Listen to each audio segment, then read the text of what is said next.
президента Филипа Орлика. На сайті Верховної Ради такий перевод знаходимо. Оскільки серед трьох добродітелей богословських віра є найпервою, той перший пункт про віру святу православну восточного сповідання надлежить розпочати, про віру якою народ звитяжний, козацький, ще за владення каганів козарських, от столиці апостольської Константинопольської просвященний був, так і нині, непорушно в ній перебуваючи, жадним іновір'ям ніколи не іскушався.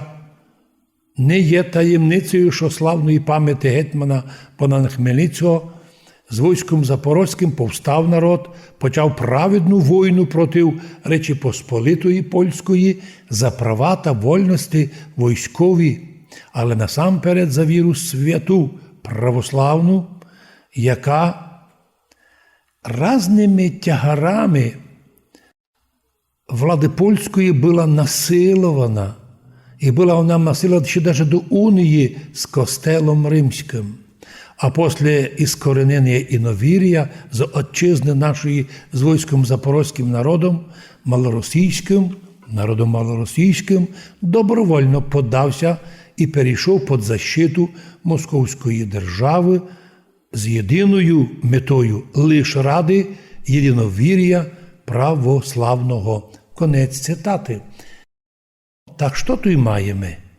За віру святу православну, яка разними тягарями мучилася і була насилована від поляків, то було рекомендовано, щоб тот сам гетьман ніколи не мав доступу до каси, щоб народ Божий вони не втягували великими налогами, щоб чиновники не забирали від людей землю, не забирали імущество.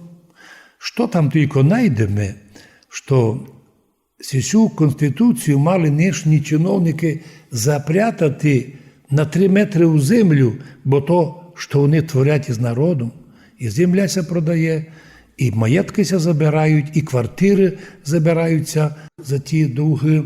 Все це ми прийшли туди. І удивительно, що хто є при владі. Навірно, знову оті, проти котрих воювали козаки.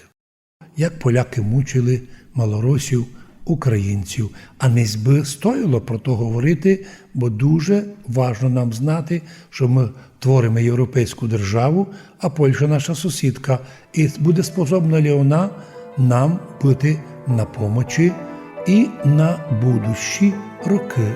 Господи, научи наших чиновників не тільки споминати закони, або їхні якісь старі конституції, але ще хоча б їх прочитати до кінця і сказати, в чому вони були ліпші від нинішніх і як вони повпливали на сьогоднішню ситуацію.